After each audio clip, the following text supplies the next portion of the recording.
Hello, everybody. Welcome to this session on education research in times of pandemic in the Global South.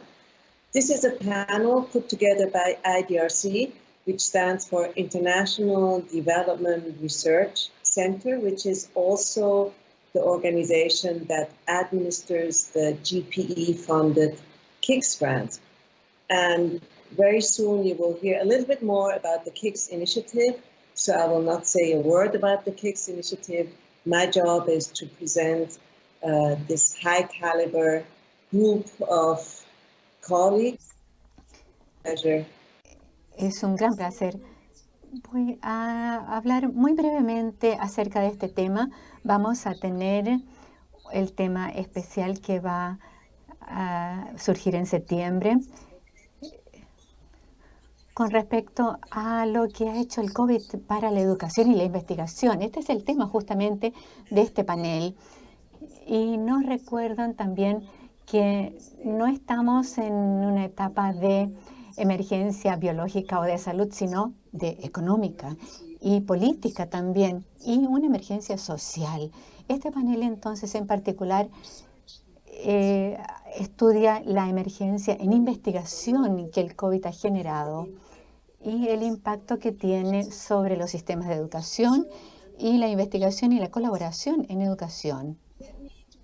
Voy a presentarles al primer orador, que es del CIID, el doctor Florencio Ceballos. Él es especialista principal en el CIID en Ottawa. Ha trabajado desde el 2005 allí. Es sociólogo de formación y, de hecho, antes de venir a Canadá, él era miembro docente en la Universidad de Valparaíso, en Chile. Y antes de eso, trabajó en París para la UNESCO, para el programa de aprendizaje. Florencio, usted tiene la palabra. Primero, con una introducción sobre el KICS muy breve y luego su presentación. Voy a aprovechar la oportunidad también de dar instrucciones técnicas. Ustedes van a ver en la parte superior de su pantalla algo que dice que es como una mano. Y si hacen clic en esa mano, hay allí una ventana en la cual pueden escribir su pregunta. No duden en colocar su pregunta inmediatamente, porque así voy a saber cuándo detener a nuestros oradores para que comience el debate. Entonces, adelante. No van a ver lo que está allí, pero sí, nosotros sí vamos a ver las preguntas que ustedes escriban allí y se las vamos a leer al término de esta sesión. Florencio, usted tiene la palabra.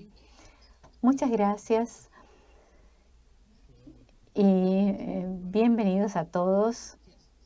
Sí, ciertamente, en mi presentación yo voy a hacer un ejercicio muy práctico sobre la base de la experiencia que hemos tenido recientemente con KICS en términos de organizar y producir investigación en tiempos de COVID. Pero para poder hacer esto, voy a tener que explicar muy brevemente qué es KICS. Y en vez de hacer una presentación muy prolongada, yo creo que lo mejor para mí es presentar qué es la información del conocimiento y el intercambio y cómo llega a los cuatro de nosotros y cómo estamos vinculados nosotros cuatro en este trabajo profesional. Les voy a mostrar un video de 2 segundos muy breve que explica qué es KICS y sobre la base de ello entonces voy a poder seguir con mi presentación. Así es que si no les importa, ven, ¿podemos ver ese video ahora? ¿Podemos mejorar la educación para los niños a lo largo del mundo al mismo tiempo? Sí podemos, escuchando, compartiendo y usando la evidencia. Eso es lo que hace KICS. KICS escucha lo que los países piensan que son las políticas y programas principales y los retos que enfrentan y comparten la experiencia de innovación exitosa entre los países y utiliza la evidencia para generar políticas. ¿Qué es KICS entonces? KICS es la Alianza Mundial para la Educación y para el Intercambio de Conocimiento e Innovación, dedicado a los sistemas de educación en los países en desarrollo. Se financia a través de es el intercambio lo que le hace más especial. El intercambio trae a representantes de los sistemas de educación para compartir información, identificar mejores prácticas y guiar las prioridades a nivel regional. ¿Qué hace el KICS en todo esto? Bueno, es mundial y conecta a 70 países de ingresos bajos y medios que son parte de la educación de la Alianza Mundial. Y son las bases locales, la pericia local, lo que está en la base. Hay 4 centros regionales para compartir el conocimiento, 2 hubs separados en África y el Caribe. El EAP tiene a 21 países de Europa del Este y Europa Central, y el hub de América Latina y el Caribe agrupa 10 países en la región. Los socios regionales a nivel local manejan cada uno de estos centros. Cada uno tiene una organización regional y acoge a los elementos políticos, económicos y sociales y que van a trabajar para el mismo objetivo: compartir, sistematizar y promover educación de alta calidad a lo largo del mundo. Es así como lo hace KICS.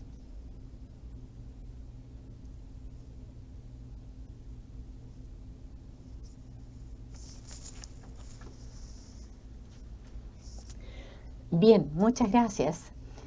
Esto es KICS a grosso modo, y no voy a tener que hablar más acerca de eso porque ya ustedes saben qué es KICS. Lo que sí voy a hacer en el día de hoy es hacer un ejercicio muy práctico basado en las distintas investigaciones que hemos hecho y que estamos apoyando. En particular, un conjunto de investigación. Hemos hecho una convocatoria en el 2019 de 12 grandes proyectos de investigación a lo largo del mundo. Y luego,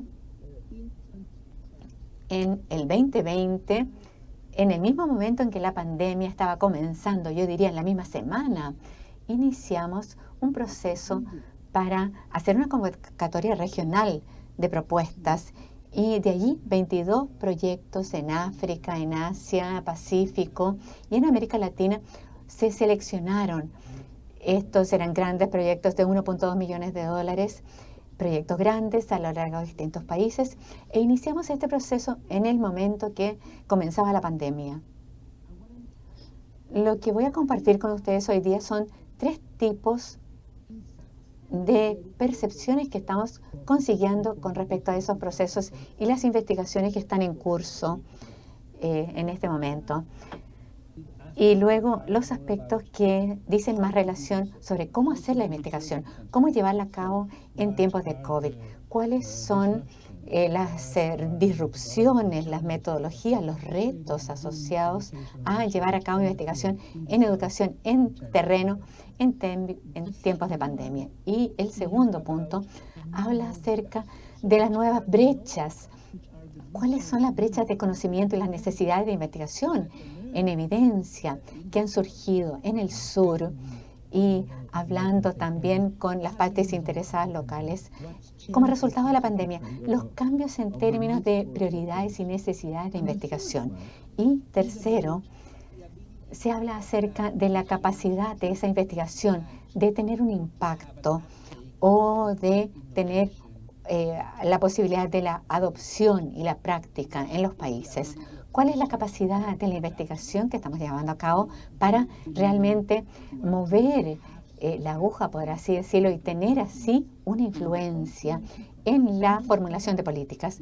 Voy a hablar de esos 3 temas sobre la base de varios proyectos que comenzamos antes de la pandemia y durante ella. Es importante durante la pandemia porque para nuestros proyectos regionales, básicamente lo que hemos hecho, en vez de decidir de arriba hacia abajo, estos son los temas que ustedes van a investigar, no, lo que hicimos fue más bien una consulta muy sólida, lo más profunda como sea posible. En mayo del 2020 hicimos esa consulta con las partes interesadas locales, con Suma y con YITA, que participaron justamente en esas consultas en distintas regiones del mundo.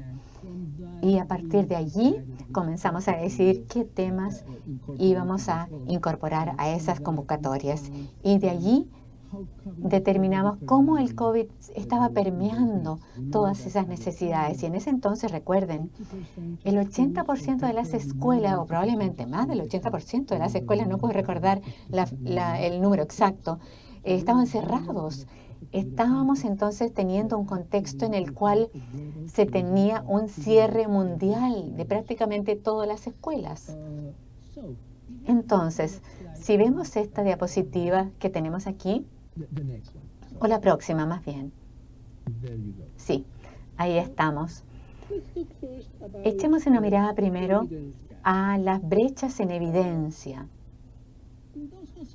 En esas consultas y en distintas conversaciones que sostuvimos con los socios en terreno, nos dimos cuenta que había varios aspectos que estaban cambiando en términos de qué tipo de evidencia, qué es lo que queríamos que la investigación abordara.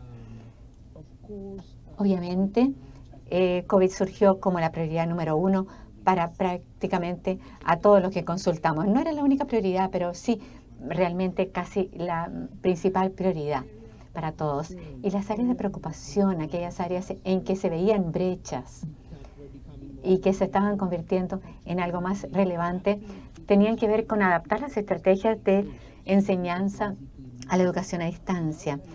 Y sí, anestesia estábamos yendo a la educación a distancia realmente, en muchos casos fusionada, mixta, pero muchas veces la educación a distancia plena, sin asegurarse de que los profesores tuvieran la competencia, las herramientas, la capacidad y el espacio para poder adaptar sus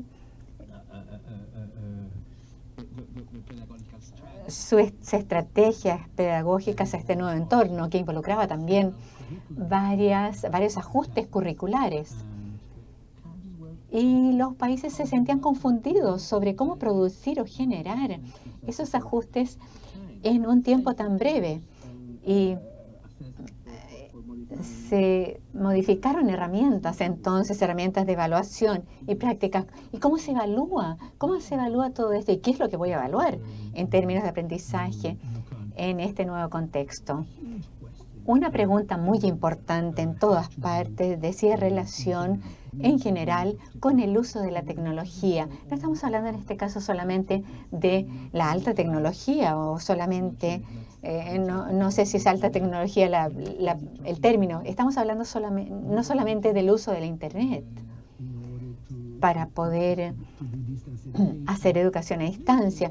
En muchos casos estamos hablando de tecnología baja, el uso de la televisión, de la radio, como una forma de promover educación a distancia en contextos en los cuales la penetración de la Internet era extremadamente baja, especialmente en aquellas poblaciones más vulnerables. Eso fue entonces un interrogante muy importante que todavía se mantiene para muchos de los países con los cuales trabajamos en términos de cuál es la estrategia especialmente para la baja tecnología en esos contextos. Hay un aspecto también que fue extremadamente importante y Jean va a hablar un poco más acerca de eso seguramente, que dice relación con el aspecto socioemocional, el bienestar tanto de los niños y de los profesores. Ese aspecto que tiene una influencia muy importante sobre cómo la gente aprende, cómo se enseña y cómo se va evolucionando en el entorno de aprendizaje. Y eso es una cosa muy importante y hemos sabido que la suspensión de las clases presenciales ha tenido un impacto muy importante en la salud socioemocional para los estudiantes y para los profesores. Y la pregunta más de largo plazo que surgió de las consultas en términos de brechas de educación tiene que ver con la resiliencia, el sentir de que sí, y esto estaba claro también en el 2020, en mayo del 2020, y está claro en el día de hoy también, que necesitamos resiliencia porque esto no es algo que vamos a eliminarlo muy pronto. Estamos hablando de los países aquí y quiero insistir en países en los cuales la vacunación, el proceso de vacunación no está avanzando tan rápido como en Norteamérica o en Europa. Donde se sabe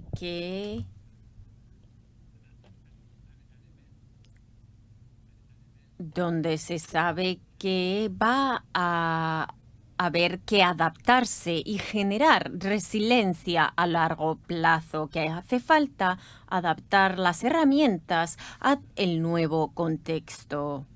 Siguiente diapositiva, por favor. Respecto a cómo realizamos nuestras investigaciones, he de decir que existen varios retos.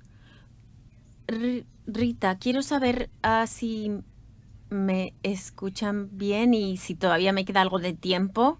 Sí, bien. En primer lugar, uno de los retos era recopilar información en el campo. ¿Cómo recopilar información en el sur si el campo en el que trabajamos está cerrado?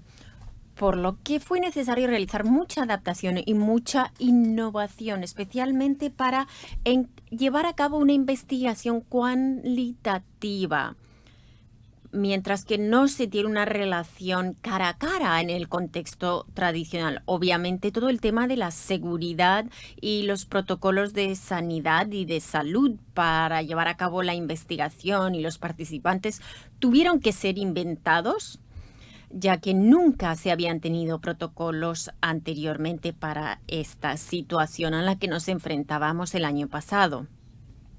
Obviamente, había que tener en cuenta los distintos actores a los que teníamos que tener acceso, especialmente los profesores, los directores de colegios, cómo podíamos llegar a ellos y cómo podíamos ver qué trabas estaban encontrando. Así que la manera en la que tuvimos que recopilar información fue muy distinta.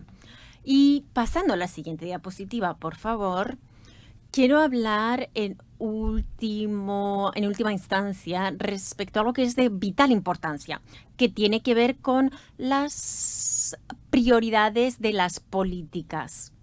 Nosotros realizamos investigaciones dentro del área del KICS porque queremos poder influenciar la política educativa de los distintos países. Por ello, tuvimos que realmente adaptarnos. Por un lado, tuvimos que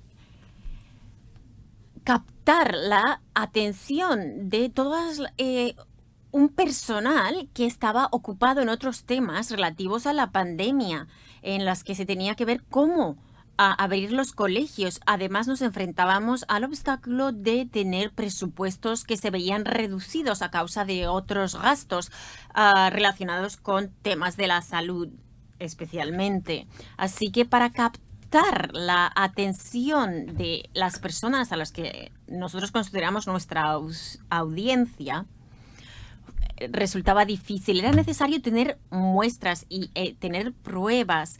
Tuvimos que cambiar nuestra manera de cómo generar el espacio para obtener la atención de los ministerios de educación y las partes interesadas. Esto se convirtió en un reto que tuvo que ver con el cambio en las políticas y en la captación de políticas a lo largo de esta pandemia de la COVID-19. Hemos sido capaces de adaptarnos hasta cierto punto, en algunos casos mejor que en otros. Sin embargo, todavía vemos que en el área de la educación es necesario realizar una planificación a largo plazo, que hay que poner toda la planificación en un contexto a largo plazo y que hay que incluir distintas prioridades, incluyendo, por ejemplo, el nuevo papel que desarrollará la tecnología en el área de la educación. Y voy a parar ahí de momento. Les agradezco su atención y el haberme dado la oportunidad. Muchísimas gracias, Florencio. Florencio ha hablado acerca de la manera en la que realizamos nuestras investigaciones y las prioridades y los cambios en las prioridades que hemos visto como resultado de la pandemia. Quiero recordarles que hay un icono con una pequeña mano en la parte superior de la pantalla. Si ustedes quieren realizar cualquier pregunta, ya sea para Florencio o para cualquier otro panelista, es ahora un placer para mí presentar al siguiente orador, Shem Bodo, que trabaja con la Asociación para el Desarrollo de la Educación en África desde el año 2015. Asimismo, él es el punto focal para la Unión Africana en el área de la estrategia educativa desde el año 2016. Esta estrategia se conoce como CESA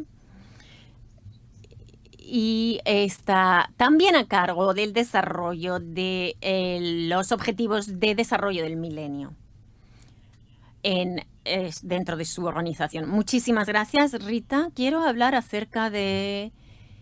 ¿Me escuchan bien? Quiero hablar acerca de las respuestas a la pandemia de la COVID. Esta es una plataforma que genera y moviliza información respecto a la pandemia. Esta red está siendo gestionada por todo un consortio de la Unión Africana, de la Asociación para la Educación de las Niñas y Mujeres en África, con el apoyo del Centro de Investigación para la Población Africana, así como la UNESCO. Así que respecto a los antecedentes, nuestro observatorio utiliza una lente inclusiva y de equidad para analizar, sintetizar y diseminar información respecto a las políticas y prácticas y la respuesta de políticas y prácticas ante la pandemia de la COVID en los 40 países de la GPE en África, o AME, la Alianza Mundial de la Educación. Nos centramos en las siguientes áreas: la financiación, la evaluación, el apoyo a la formación de los profesores o enseñantes y apoyo al aprendizaje. Asimismo, queremos apoyar el bienestar más allá de la clase. Por ejemplo, proveemos acceso a servicios de salud, de nutrición, así como apoyo psicológico y psiquiátrico.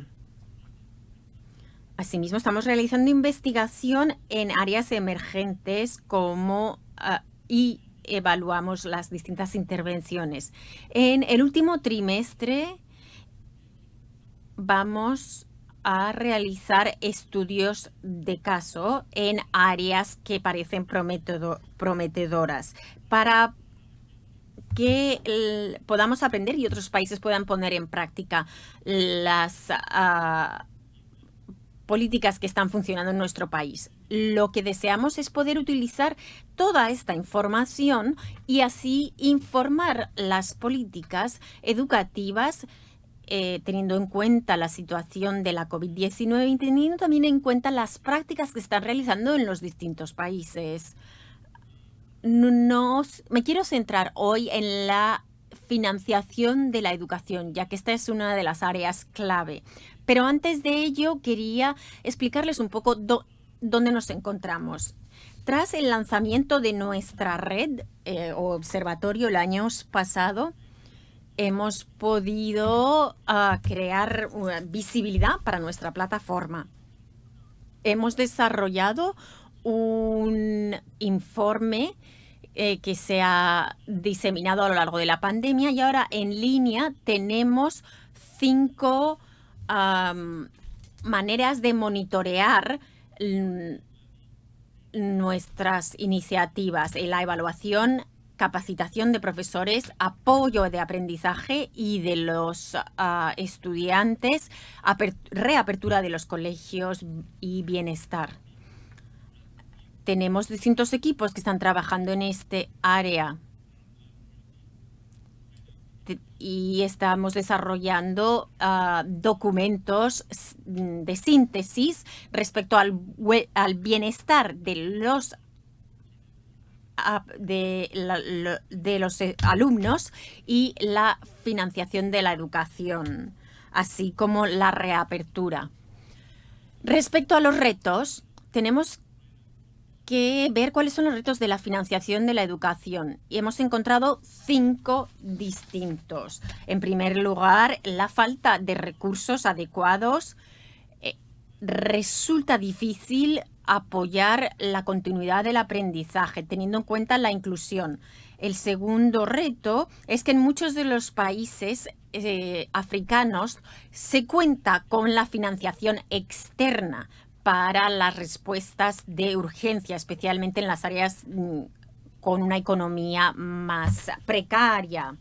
Asimismo, la reubicación de los presupuestos y el pago de la deuda y otras prioridades nacionales suelen competir con la financiación en la educación. Y por último, otros retos preexistentes que impiden o que dificultan que se distribuyan recursos al sector educativo.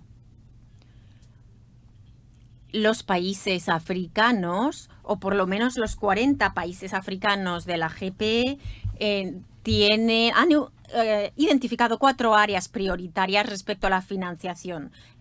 El aprendizaje remoto durante la clausura de los colegios, la capacitación de los profesores respecto a la utilización de herramientas de enseñamiento o de aprendizaje remoto, y el tener acceso a materiales de agua, sanitación e higiene, así como de protección personal. Y por último, la necesidad de apoyar a las poblaciones vulnerables, especialmente los niños con necesidades especiales, las niñas de áreas marginalizadas y las poblaciones de refugiados que pasan de un país a otro. Y la proporción de financiación varió de unos países a otros. Respecto a las fuentes de financiación, tuvimos fuentes nacionales, como eran los presupuestos gubernamentales. En los ministerios de educación se vio que tuvo que hacerse una redistribución de los presupuestos y lo que conlleva una revisión de los programas. Por ello fue necesario, en muchos casos, proveer de plataformas de manera gratuita, así como distintas herramientas. Respecto a los colegios, en muchos casos fue necesario que los ministerios o las organizaciones de financiación pagaran las tasas de los colegios. Y, por ejemplo, en muchos casos tuvieron que pagar los libros, ya que los hogares no podían realizar estos pagos. Respecto a las áreas prioritarias de los países pertenecientes a la GPE, y estoy mencionando los países en los que pudimos recopilar suficientes datos. Vimos que tuvimos que trabajar con otros aliados en otros países. No quiero entrar en detalle en esta diapositiva, pero sí quiero pasar a la siguiente diapositiva, que tiene que ver con las respuestas de los distintos países a la financiación de la educación a lo largo de la pandemia. El contenido y la utilización de plataformas tales como la radio fue importante para que los alumnos pudieran acceder a los contenidos. Por ejemplo, en Burkina Faso se realizó toda una campaña de aprendizaje remoto a través de la televisión. Uganda fue otro de los países que nos proveyó con sus datos y utilizó herramientas en los colegios de profesores, es decir, en el área de capacitación de profesores, y se introducieron herramientas TIC. En Kenia y la República Centroafricana también se establecieron distintas prácticas a las que se habían estado realizando hasta la fecha. Se tuvo también que equipar a los padres y a los cuidadores con las herramientas de aprendizaje remoto y con el conocimiento necesario. Respecto a las respuestas de los países, vimos países como Burundi, que donde se necesitaban recursos de agua, sanitación e higiene para poder responder a la situación de prevención de la pandemia. Asimismo, fue necesario en Etiopía el instalar equipos de agua y sanitación e higiene, perdón. Lo mismo tuvo que hacerse en Mozambique, donde tuvo que mejorarse los baños para las niñas y también proveer de toallas. Kenia se centró en el área de equipar a los alumnos. Y finalmente, un cuarto aspecto, la inclusión de poblaciones vulnerables en la educación. Tenemos allí a varios países que tienen iniciativas en torno a este aspecto: Kenia, Mali, República del Congo y Zimbabue. Equidad de género e inclusividad, especialmente en la capacitación docente. Nigeria también tiene un programa focalizado en las niñas. Y Mali, cómo salvaguardar los alumnos de la violencia, cómo protegerlos contra la violencia. Sabemos lo que está pasando en esa parte del continente. Y luego programas de recuperación sensibles al género, especialmente en Zimbabue y también en Benín y Senegal, creando espacios seguros digitales para las niñas, para que puedan tener acceso a sus padres, a sus mentores y para entregar información. Y luego Malawi y también la República del Congo en ese orden. Entonces, si vemos la próxima diapositiva, en términos de la óptica de género en financiamiento para la educación, resaltamos tanto el enfoque mundial como también el continental. Tenemos ahí AME y Levantar la Mano, África se Educa, esa campaña, y el Centro Internacional para las Niñas y Mujeres, iniciando en este caso la estrategia de campaña de África se Educa para crear conciencia en las niñas que vuelven a clase post-COVID. Y también se incluye revisar algunas de las políticas que están obstaculizando la entrada de las niñas embarazadas a las escuelas. Y a veces no se permite el ingreso de estas niñas, pero sí hay una transformación que se está produciendo como resultado de esta campaña y vemos un desarrollo positivo en esta área de niñas embarazadas en las escuelas. Y el desarrollo de los socios también muy importante. Y quisiera resaltar algunas de las recomendaciones que vemos aquí en esta diapositiva. La primera de ellas es asignar más recursos a nivel doméstico para crear sostenibilidad en las respuestas a la emergencia y su financiamiento. Este es de suma importancia. Luego tenemos cómo demostrar todas las respuestas de financiamiento que mejoran la equidad y la inclusión en la educación. Eso es allí cuando vamos a saber que los fondos que han sido focalizados no solamente están llegando a los receptores correctos, sino también que están haciendo lo que deben hacer, mejorar la equidad y la inclusión. Se requiere entonces que haya un aspecto práctico y demostrable. Y luego buscar y apoyar inversiones importantes en tecnología de la educación. Justamente se habló anteriormente de esto. Hay una estructura que existe actualmente en muchos países africanos que no facilita a muchos de aquellos que están en áreas de difícil acceso, en áreas marginadas, que puedan tener acceso a la educación.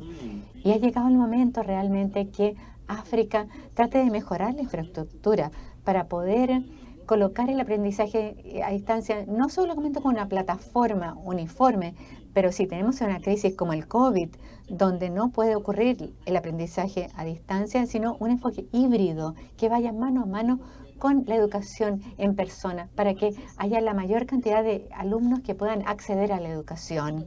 Y luego considerar cancelar las deudas externas. Es importante en este sentido convocar a esto o hacerlo condicional en apoyar la educación para ayudar a las economías que están luchando para que haya equidad e inclusión en la educación. Y luego financiamiento directo para mejorar la capacidad humana en los sistemas de educación para poder responder a crisis como el COVID, que realmente todavía lo tenemos, esa crisis. Me voy a detener aquí y le voy a devolver la palabra a usted, Dita. Sí, muchas gracias. Se concentró en cómo abordar el COVID y las reacciones distintas y respuestas a políticas que ha habido. Todas estas presentaciones se complementan muy, muy bien. Muchas gracias. Y como recordatorio a los participantes, ustedes tienen una mano allí y pueden hacer preguntas. Y pronto vamos a abrir entonces el tiempo para responder a esas preguntas y para comentarios también. Es un placer presentarles a ustedes ahora al doctor Javier González, que está en Chile. Javier es director de SUMA y también está afiliado al Centro de Estudios de Desarrollo en la Universidad de Cambridge, en el Reino Unido. Excelente. Los estados del Caribe también, ¿no es cierto? El OSS. Hay un consorcio en este sentido y es el centro justamente de la región de América Latina y el Caribe para las actividades de KICS. Las actividades de KICS no están a nivel nacional solamente, entonces, sino también es el vínculo entre estos becas nacionales y regionales que Florencio mencionó brevemente al comienzo. Javier, usted tiene la palabra. Sí, muchas gracias, Nita. Y gracias también a los panelistas anteriores, a Florencio y a Modo. Y por supuesto al CIID y al AME por hacer este espacio disponible para conversar sobre este tema. El COVID nos ha recordado que estamos en la misma situación y en distintas cámaras dentro de esta situación. Tenemos que pensar entonces de manera muy agresiva, muy dramática. Estamos todos en este bote, por así decirlo. Tenemos respuestas colectivas que buscar y colaboración a nivel internacional y tener nuevos mecanismos también. Y un sistema de gobernanza para poder abordar realmente temas como la pandemia. Es importante también decir que nunca debemos dejar de lado la crisis y no aprovechar realmente lo que nos está demostrando el COVID. Y esta pandemia nos está recordando también que hay una inequidad enorme en los sistemas, en el mundo. Y ahora que estoy hablando de América Latina, en América Latina, siendo la región más desigual del mundo. A veces a la gente se le olvida esto. Y muchos de los países de América Latina son países de ingresos medios o bajos. Y por consiguiente, hay una impresión de que no... en términos de la calidad de la educación, es muy inequitativo y vivimos en distintos países dentro del mismo país, a veces en América Latina. Entonces, voy a comenzar básicamente por explicar en breves minutos las estrategias, las 4 estrategias que estamos promoviendo, especialmente por parte de SUMA y también dentro del contexto de la iniciativa KICS, por supuesto, y con respecto a la Organización de Estados del Caribe Oriental. tenemos aquí el tratar de entender, en primer lugar, qué está pasando en terreno, más allá de los elementos generales, del enfoque de arriba hacia abajo, entender qué está ocurriendo en terreno, en las áreas rurales y con los alumnos, identificar las brechas y recoger datos. En segundo lugar, promover la innovación que aborde justamente esos problemas. Y en tercer lugar, apoyar a los profesores. Ese es el principal actor, el personal docente, que parece estar muy solo, muy aislado en este momento. Y los gobiernos lo que están haciendo lo mejor posible, pero no están llegando de manera suficiente al personal docente. Y en cuarto lugar, cómo difundir y colaborar la iniciativa KICS, promovida por el CIID y por el AME, es de crucial importancia. Entonces, voy a comenzar muy rápidamente por presentarles qué es SUMA. SUMA es una institución regional creada en el 2016 por la demanda de varios países, la solicitud de varios gobiernos y apoyados por el BID, el Banco Interamericano de Desarrollo.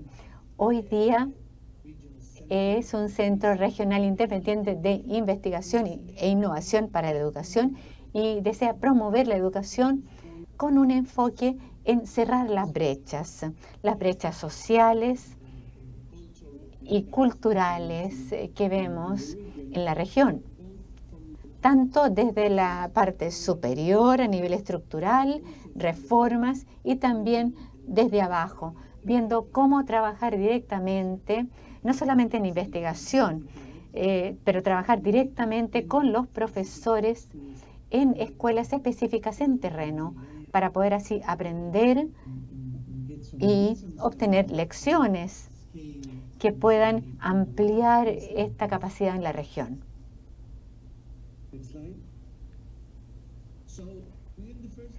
Dentro del primer ámbito de acción que hemos estado mencionando, hemos comenzado muy inicialmente en el año 2020, en abril. Lanzamos esto en mayo. Este informe es una encuesta, primero se hizo en Chile, con una cantidad de profesores, y se demuestra allí cosas que son asombrosas. En el caso de Chile, por ejemplo, que es uno de los países de más altos ingresos en la región, y había la impresión de que ya estábamos en la era cibernética y la mayoría de la gente estaba conectada y por lo tanto no nos iba a impactar demasiado todo esto. Y pensábamos en el ámbito positivo del COVID, pero esto fue una ilusión realmente. Y para mencionar una cifra, en mayo 2020, solamente el 60% de los profesores estaban en contacto con sus alumnos en línea. Y cuando les preguntamos a cada uno de los profesores, ¿cuántos alumnos está contactando usted? Solamente la mitad de ellos estaban siendo contactados, el 60%, y aquellos en contacto solamente el 50% se podía realmente estar en contacto con esos alumnos. Entonces allí tuvimos una situación dramática en un país que parecía en ese entonces probablemente como el mejor preparado. Esto entonces sonó la alarma para SUMA y decidimos entonces lanzar un esfuerzo mucho más grande. De nuevo, este esfuerzo fue apoyado por la GPE y el IDRC. Realizamos lo que es la encuesta más grande que se haya hecho en América Latina, no solamente durante la pandemia, sino en los últimos años. Estudiamos en 20 países cuáles eran los recursos disponibles para los docentes y los profesores, qué estrategias de aprendizaje estaban utilizando y qué apoyo estaban recibiendo de los ministerios, así como los retos que veían los profesores en la región y cuáles eran las prioridades establecidas, no solamente por los estudiantes, sino por los profesores y los ministerios. Así que desde Suma lo que hemos hecho ha sido recopilar toda la información. Son los ministerios de educación los que envían la encuesta directamente a los docentes. Así que sabemos que no es una encuesta que esté siendo respondida por cualquier persona, sino que realmente estamos llegando a la audiencia que queremos llegar. Ya hemos recibido respuestas de más de 200.000 docentes de 20 países en América Latina. La encuesta sigue estando abierta a nuestra audiencia en los 20 países en los que estamos trabajando. Así que tendremos una perspectiva comparativa desde lo que está sucediendo en el terreno, en las aulas de la región. Esta es una experiencia única que va a servir para establecer las políticas de aprendizaje de los ministerios de educación, ya que estamos trabajando con los ministerios desde el principio de esta crisis sanitaria. Pasando a la siguiente diapositiva, junto con el apoyo del IDRC, estamos trabajando en la creación de un índice de preparación para aprendizaje remoto o educación remota, no solamente en América Latina, sino también en el resto del mundo. Estamos realizando encuestas e investigaciones en un total de 15 países, 5 países en América Latina, 5 en África y 5 en Asia. Estamos intentando trabajar con expertos sobre el terreno para crear un índice que nos diga cuán preparados están los países en los que estamos realizando esta encuesta, cómo están los países preparados para lo que hoy en día es la pandemia del COVID, pero puede ser cualquier otra situación de urgencia en estos países, para poder ver cómo los distintos países pueden trabajar para asegurar el aprendizaje a distancia. Estamos teniendo en cuenta 4 dimensiones. Por un lado, la infraestructura y el aprendizaje o el tamaño de conocimiento de herramientas de aprendizaje remoto. En segundo lugar, el bienestar del aprendizaje a distancia, es decir, los estudiantes en la mayoría de los países en los que estamos trabajando reciben su almuerzo y desayuno en las escuelas cuando asisten de manera física a las escuelas. Así que tenemos que preocuparnos del bienestar de estos niños cuando no están yendo a la escuela. Es decir, el bienestar de estos niños. Asimismo, en otros casos, lo que hemos visto son consecuencias que no tienen que ver directamente con la nutrición, pero que tienen que ver con el bienestar de los alumnos. Por ejemplo, las campañas de vacunación, el cuidado socioemocional, todo esto está vinculado a las escuelas y cómo darle a los niños todo esto cuando no están asistiendo en persona a las escuelas es algo que nos preocupa. Asimismo, estamos trabajando en el área de capacitación de los profesores. Más allá del diagnóstico y de la innovación, en Suma, hemos establecido ya un mapa de innovación. Creo que me quedan 3 minutos, ¿no es cierto? Y hemos estado trabajando en las iniciativas de innovación. En el último mes hemos renovado la segunda parte de nuestra iniciativa. Hemos hecho un mapa de distintas partes del mundo, teniendo en cuenta el acceso a las herramientas de aprendizaje remoto. Estamos estudiando el ancho de banda y la disposición o el alcance de todas estas herramientas.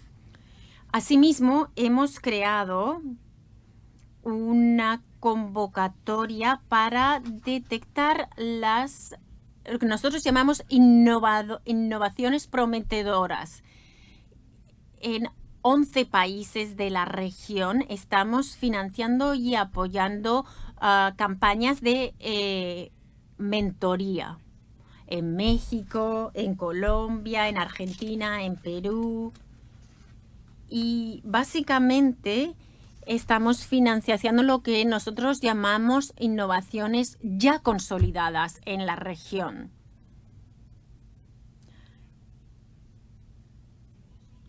Asimismo, estamos apoyando a los profesores o docentes, dándoles información. Para ello, estamos trabajando con la Education Endowment Foundation.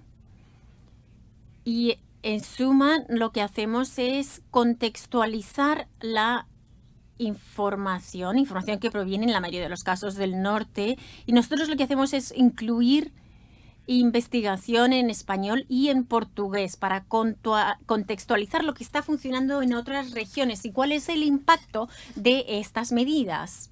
Pasando a la siguiente diapositiva, por favor. Estamos cooperando también con el IDRC en un programa a escala en el que estamos estableciendo pautas para el aprendizaje remoto para los profesores y estamos trabajando en varios países, entre ellos Filipinas. Asimismo, estamos estableciendo distintas pautas junto con la Fundación de la Caixa de España, donde estamos informando a los profesores no solamente de lo que está funcionando en el aula, sino de lo que puede funcionar en el futuro, para que los profesores puedan entender cómo realizar, por ejemplo, el aprendizaje colaborativo. Es decir, cómo se puede realizar este aprendizaje colaborativo. Siguiente diapositiva, por favor. Y a continuación lo que estamos haciendo es intentar introducir iniciativas a escala a nivel de los países en los que estamos trabajando. Por ejemplo, el gobierno de Honduras estamos trabajando con el Ministerio de Educación para crear un nuevo modelo de capacitación a los docentes en línea. Estamos intentando aprender de las experiencias de distintos países de todo el mundo para promover un aprendizaje en línea a escala. Estamos estableciendo ahora un proyecto piloto en el que estamos trabajando con unos 80 profesores para así establecer una política nacional de aprendizaje remoto. Y ya estoy llegando al final de mi presentación. Por último, respecto a la diseminación, que es la última parte de las observaciones que yo quería realizar, es que estamos utilizando el Centro Regional de América Latina del KICS.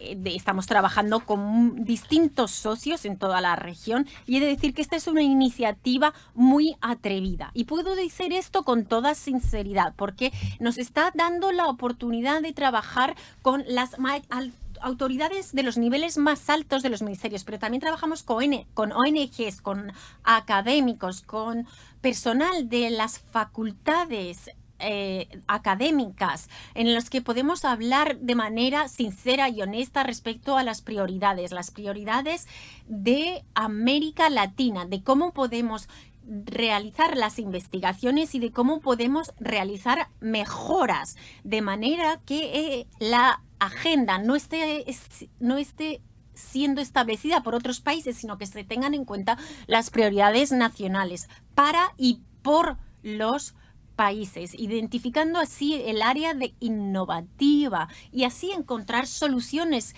que funcionen para los países y que no sean teóricas, sino que realmente sean prácticas, que se tengan en cuenta las cuestiones prácticas. Cuando se realiza investigación solamente por investigar, puede no tenerse soluciones que funcionen para los países. Así que realmente yo creo que los ejemplos que yo se le he demostrado tienen que ver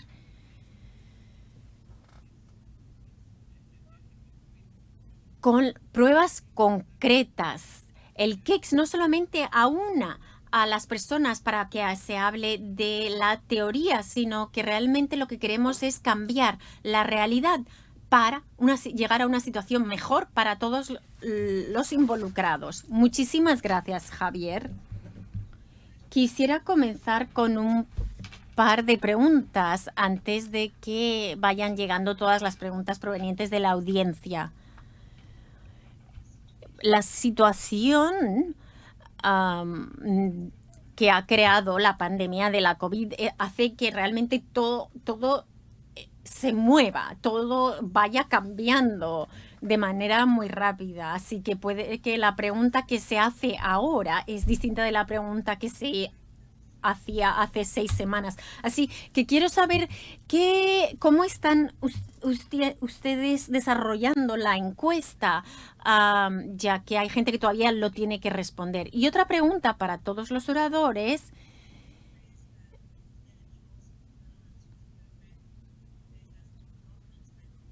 Donde se ha hablado de la gobernanza en virtud de los números. La gobernanza se hace en virtud de los números porque se establecen los estudios de referencia y todos los objetivos se establecen en virtud de las estadísticas y de las cifras. Así que si no tenemos investigación o si los investigadores no pueden ir sobre el terreno a las escuelas, etcétera, ¿cómo se está realizando esta investigación y esta recopilación de datos?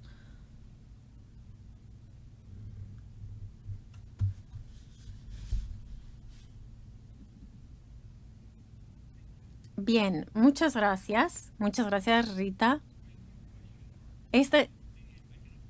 Yo quisiera ofrecer una reflexión más que una respuesta final. Yo creo que al principio de la crisis, de la pandemia de la COVID, todo el mundo estaba obsesionado por los dispositivos tecnológicos y la Internet, y asimismo existía este mito de que nos encontrábamos en la cuarta revolución industrial, en la que las familias en muchas partes del mundo tenían muchos dispositivos. Y se pensaba que esta era la situación, no solamente en los países desarrollados, sino en países en vías de desarrollo. Y la pandemia nos ha hecho ver que no nos encontramos en esa situación. Muchas organizaciones internacionales creían que el futuro era la inteligencia artificial, pero que más que el futuro, que ya estábamos ahí. Sin embargo, esto nos ha hecho darnos cuenta de que en las áreas rurales, en toda América Latina, todavía no tenemos siquiera agua, electricidad o baños. Así que realmente toda esa revolución de la cuarta revolución industrial es otra cosa muy distinta de lo que vemos en el terreno. Yo creo que la pandemia nos dio la oportunidad de ver que realmente nos encontramos en otro nivel y nos hizo ver cuál era la realidad. Asimismo, reveló la importancia de la información, pero también ha exacerbado el velo que existía alrededor de la ignorancia de cuál era la situación real. Vemos que hay mucha desigualdad entre los países y esto a la pandemia lo ha puesto en evidencia de manera drástica y dramática. Otra cosa que ha cambiado desde el principio de la pandemia es que todos pensábamos que iba a ser un choque temporal, que iba a desaparecer en 6 meses. Ahora, sin embargo, hace casi ya 2 años que comenzó esta crisis. En muchos países todavía no tenemos siquiera vacunas.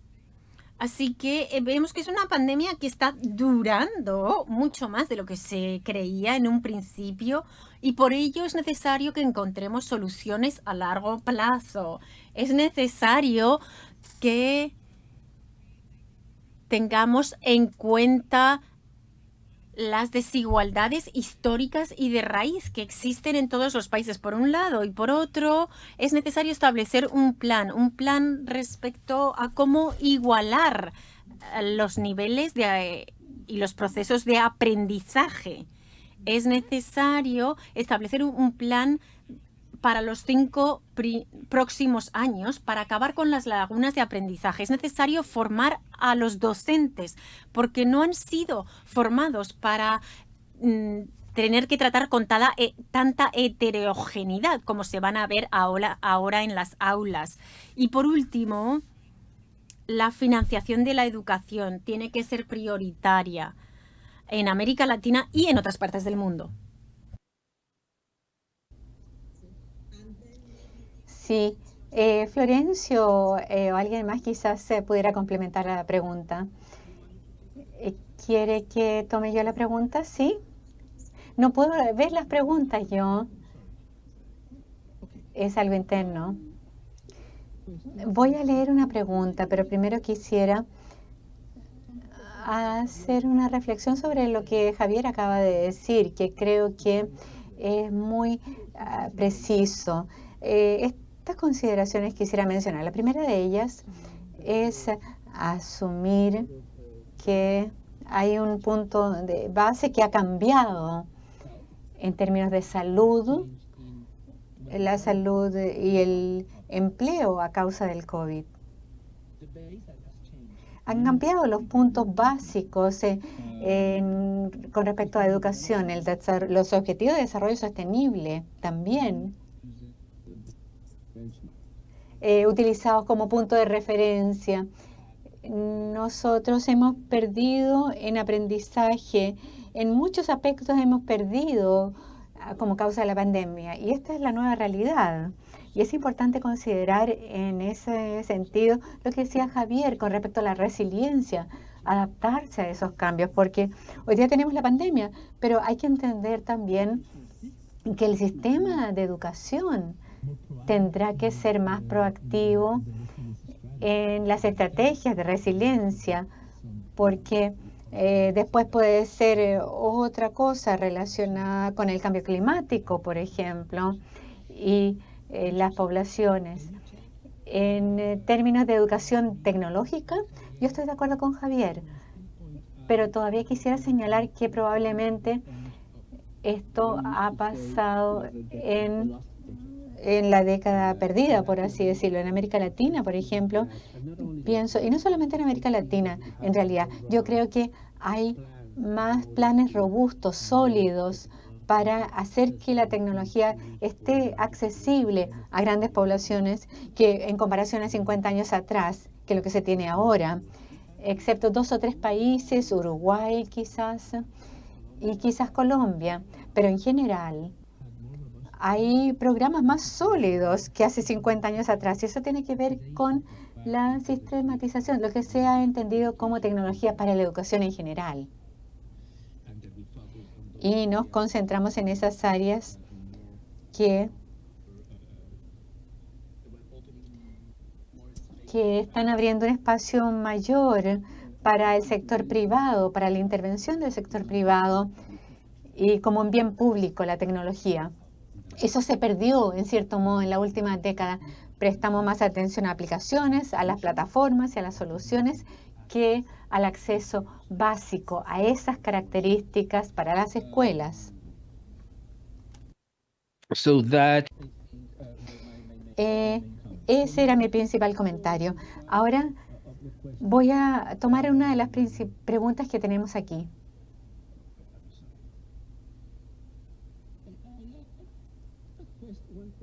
Hay una pregunta que estoy tratando de encontrarla, que la vi anteriormente. Están preguntando, la pandemia parece que ha abierto muchas posibilidades de investigación en la política pública, especialmente en salud pública. Entonces, en tanto ha habido barreras para acceder a las políticas, ¿se ha visto ejemplos de una apertura mayor a la evidencia en la formulación de políticas durante y a raíz de la pandemia y algunos resultados prometedores en la formulación de políticas basadas en la evidencia. Yo no sé si, Gita, usted quizás puede responder a esa pregunta. Yo creo que Shem quiere decir algo. Yo no veo las preguntas, así es que, bueno, yo las voy a leer y usted puede comentar. Shem. Sí, muchas gracias. De hecho, estamos viendo casos en algunos de los países donde las decisiones en materia de política se hacen basados en la evidencia. Y esto ha ocurrido donde tenemos educación, el comité de respuesta al COVID en educación. Y estos comités dan informes con evidencia que indican si las escuelas deben reabrirse, por ejemplo, les indica si hay que entregar un paquete de estímulo a aquellos que están en la categoría vulnerable, basado en las necesidades, y también hay varias políticas ministeriales y declaraciones por parte de los jefes de Estado en Kenia, por ejemplo, donde se basan en la evidencia y de allí se toma la decisión, por ejemplo, de tener un toque de queda o de levantar el toque de queda o de abrir las escuelas o no. Claramente hay áreas en las cuales las decisiones de política están basadas en la evidencia. Y también hemos visto casos en los cuales se ha llevado a cabo investigación y la evidencia se ha entregado y hay consultas sobre la evidencia, y hay países que hacen una contrainvestigación en aquellos casos donde la evidencia ha demostrado que ha sido exagerada o minimizada. Es ambos casos, diría. Y me gusta lo que dijo Florencio, nuestro colega. Tenemos que adaptar una gestión adaptativa en investigación. Hoy día no va a ser la base del mañana, porque hay metas que se están moviendo, que no son definitivas. Entonces hay mucha actualización de la investigación y eso hay que aceptarlo. Esa es mi respuesta. Tenemos una crisis de pericia, de expertos, porque los expertos están en desacuerdo en muchos casos sobre cuál es la respuesta. Es una situación interesante, por lo tanto.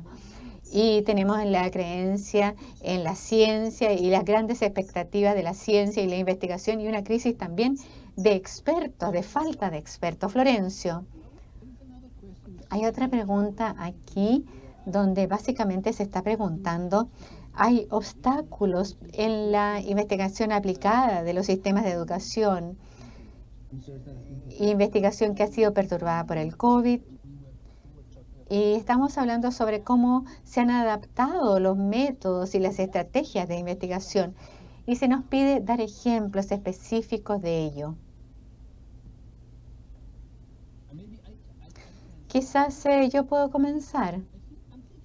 Estoy pensando, y usted también me puede interrumpir sobre esto, pero estoy pensando en dos cosas principales que hemos visto en nuestra investigación. El hecho de que el viaje internacional se ha convertido en algo más difícil, ha forzado en cierta forma, y estoy pensando específicamente en el tipo de consorcios con los cuales trabajamos, en los cuales hay uno o dos actores mundiales y luego actores nacionales. Y esto ha forzado a hacer una transferencia de capacidades a los actores locales, a diferencia de anteriormente, y eso es algo bueno. Entonces, alejarse, bueno, y siempre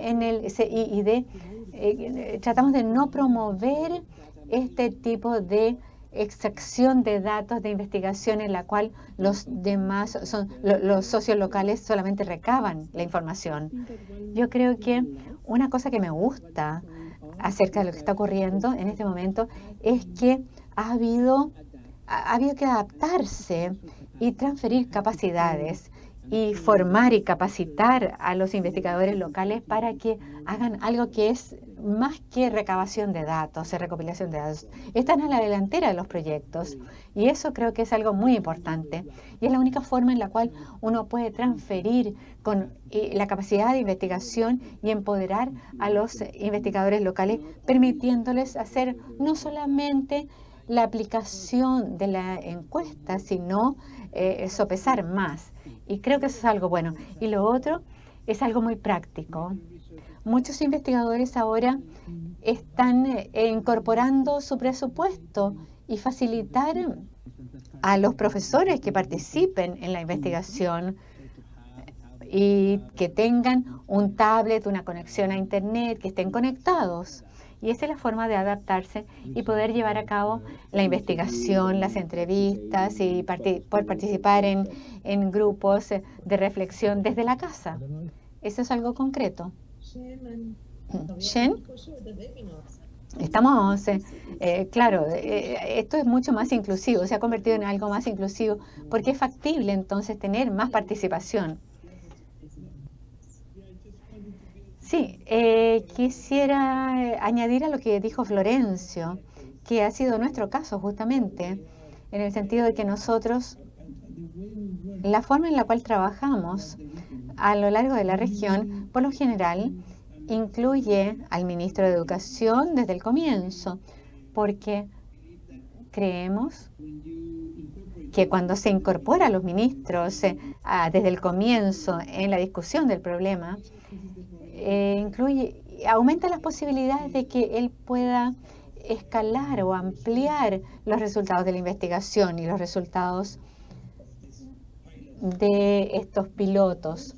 Pero también, y esto también se une a lo que dice Florencio, de que nosotros siempre tenemos una universidad asociada en el país.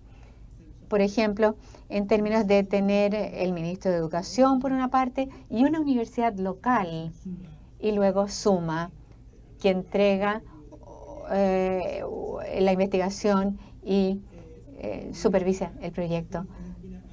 Creo que esa es una buena práctica y que quizás debía uno promoverla para tener en nuestras organizaciones internacionales también SUMA u otra organización o los centros KICS y con los gobiernos y las universidades locales. Eso funciona muy bien, esa participación.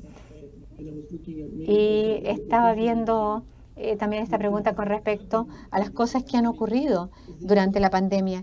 Y es que los ministerios están mucho más abiertos, es algo positivo, a innovar. Y yo siento eso realmente, porque están abrumados con esta situación.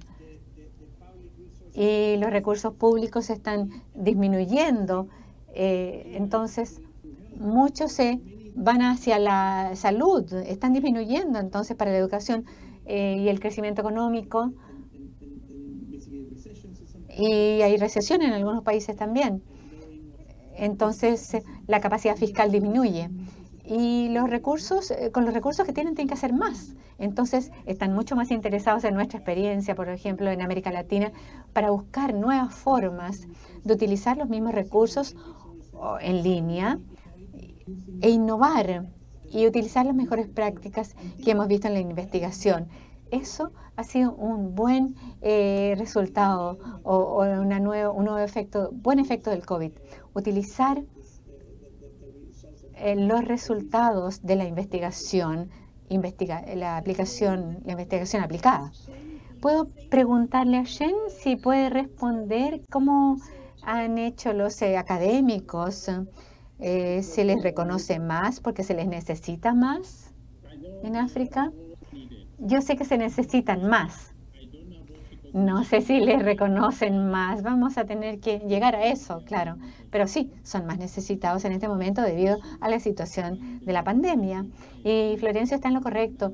Tenemos ahora que, aun cuando hablamos de las discusiones en grupo, tenemos un elemento descentralizado que ocurre dentro del país. Hay niveles de discusiones en grupo y lo que hemos visto que está funcionando muy bien es facilitar a esos investigadores en terreno para que puedan comunicarse con los profesores, con los estudiantes, con los funcionarios de educación, para que se les entreviste y también para que llenen un cuestionario en línea. Eso es de vital importancia. Yo creo que da visibilidad a los investigadores locales y también el reconocimiento va a venir.